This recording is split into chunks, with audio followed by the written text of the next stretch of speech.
This is the 4th year that we've offered our utility and automotive boot camps. The students are high school students, so they're rising 10th graders to graduating seniors, and we're building a pipeline for MLGW and other industries that use utility workers or automotive mechanics. It does give them an opportunity to see things that they wouldn't have seen before and to explore that career, to decide whether or not this is something that they're interested in as well. With this program, I learned how to build new connections and be comfortable with others around me. And it's good to speak because you never know what opportunity is waiting for you. After this program, try to at least get my foot in the door to work for MLGW in any position, because I want to at least work my way up to becoming a lineman. I learned that making connections and speaking your mind and speaking out for yourself is one of the most important things you can do.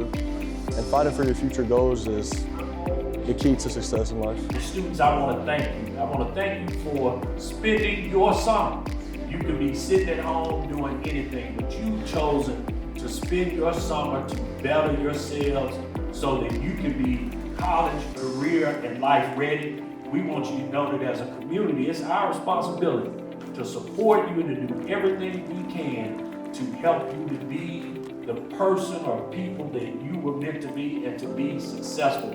And we're committed to that.